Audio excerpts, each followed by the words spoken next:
زما نوم ډاکټر احمد بادشاه دی او زه نن تاسو سره یو ډېر اهم ټاپک دی. هغه بیسیکلي چې نن سبا په دې زموږ کلینیکل پریکټس کې ډېر زیات کامن دی او زموږ کورونو کې هم چې کوم دی کنه اکثر میندې خویندې یا مطلب مور او پلار د ماشومانو ډېر زیات پریشاني د دې ماشومانو کې هم زیاتر راځي. نن سبا غټو کې هم راځي، خاص کر نن سبا چې کوم د هارش موسم دی، نومبر میاشت ده او د علاوه مطلب بارانونه شته نه او موسم ډېر زیات وشته او یخني ډېره زیاته ده. هغې کې موږ سره چې کوم زیاتر کامن نن سبا راځي نو هغه ټوخی دی. زه به تاسو ته ټوخي په حوالې سره یو څو غټې خبرې کوم چې تاسو ته اټلیست اندازه وشي چې کم ټوخی خطرناک دی او کم ټوخی خطرناک نه دی او کم ټوخی چې کوم دی کنه هغه مطلب دا چې زه هسپتال ته ورسوم چې تاسو ته اټلیست دومره پته وي. ټوخی بیسیکلي موږ سره یو داسې یو میکانیزم دی، یو داسې یو طریقه کار دی چې زموږ د پوزې نه والا تر د لاندې پیپړو پورې چې کومه د ساه نالی ده نو هغه ساه نالی کې چې کله هم څه داسې انخلي، څه وایرس انخلي، څه بکټریا یا څه جراثیم انخلي، څه دوړه انخلي یا داسې څه لوګي انخلي، هغه چې پکې څه هم انخلي نو هغې د انخل چې کوم هغه څیز په دې ساه په دې نالی کې نو د هغې د وتلو کوشش چې کوم دی کنه هغه د پیپړې کوي او د پیپړې په داسې طریقې سره کوي چې لکه د یو دومره زور لګوي، یو داسې هوا میکانیزم جوړ کړي چې هغې سره د هغه څیز ترې ساه د نالۍ نه وځي. نو دا بیسیکلي چې دا کله وځي نو دغه وتلو میکانیزم ته بیسیکلي دې ته وایي ټوخی، کف ورته موږ وایو.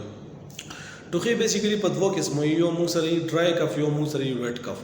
او نن سبا موږ سره چې کوم زیاتر راځي نو هغه موږ سره ډرای کف راځي که نه. مطلب دا چې ډرای کف بیسیکلي داسې چې کله د پوزې نه والا تر د شاته د غټې د مرۍ پورې یا د مرۍ نه ښکته د ساه د ټریکیا پورې چې څه مثال کے طور پر څه داسې دغه انخلي، څه داسې څیزونه پکې انخلي، څه وایرس بکټریا داسې څیزونه پکې انخلي نو هغه د وتلو دپاره چې کوم چې کله داسې یو میکانیزم کېږي نو هغه ته ډرای کف وایي. او چې کله لاندې د پیپړو مسلې، د سینې مسلې، دننه مسلې نو هغې کې به همیشه بلغمي. نو کله هم تاسو چې په کورونو کې ماشومانو ته ووینئ نو دا به زیاتر چې کوم دی که نه نن سبا دا به یا وایرلي او یا به الرجي کي. کو ټوخي سره تبه وي نو او معمولي غونته تبه وي او اوش ټوخي نو دا موسټ لایکلی تقریبا 90-95% کیس کې دا چې کوم دی که نه دا وایرلي او دا چې کوم دی که نه هېڅ علاج نه غواړي. دا بس تاسو چې کوم دی که نه دې لپاره تاسو هایډرلین ورکولی شئ، اسیفایل ورکولی شئ، داسې قسم دوایونه تاسو دې له ورکولی شئ، یو چمچ یا یو نیمه چمچ یا نیمه چمچ. داسې مختلف ماشومانو کې کم وزن یې هغې کې نیمه چمچ، زیات وزن یې هغې کې یو چمچ، چې لږ معمولي غټ یې کې 2 چمچ، داسې قسم دوایي تاسو هایډرلین وغیره ورکولی شئ. ادروایز هغه په خپله ټیک کېږي. یا تاسو کورنۍ ټوټکې استعمالولی شئ لکه څنګه چې زموږ مشرانو به استعمالولې، کور کې به کورنۍ انډې به پخې کړلې او د دې علاوه هغې کې بیسیکلي داسې ویټامنز دي، داسې د هغې چې هغه ایمیون سسټم لږ معمولي غونته مضبوط کړي نو هغې سره چې کوم دی که نه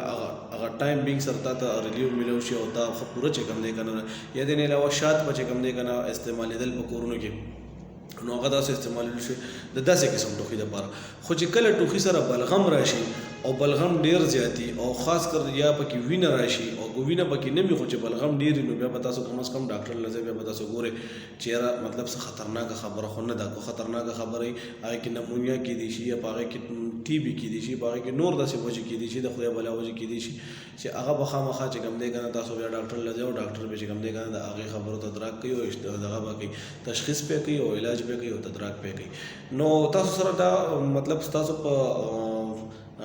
علم کې صرف دومره قدرې اضافه ما راوسته چې یاره که داسې څه ټوخي نو تاسو پریشانه کېږئ. ما خاص کر ماشومان چې کوي هغه کو لکه داسې معمولي غونته تبه وي ورسره او لږ ټوخېږي نو خیر دی، 3-4 ورځې ورته صبر کوئ، ډایرکټ هسپتالونو ته مه ځئ ځکه چې رش ډېر زیاتي تاسو به ملته پریشانه کېږي او مطلب دا چې دومره غټه مسله ایم نه او که ډاکټر ورته داسې دوایانې درکوي نو داسې خس دوایانې ځکه چې د دې شته نه نو هغه چې د کمې د کار دوایانې نو هغه بیا مطلب هسې به د انټي بایوټیک هم درکوي نو هغې نه ښه خبردار اول تاسو دا کورنۍ ټوټکې استعمال کې کور کې داسې څیزونه استعمال کې هایډرلین داسې څیزونه استعمالوي، اسیفایل. او که ماشوم 3-4 ورځو کې ټیک نه شو نو بیا خیر د هغې نه پس ډاکټر ته ښایي.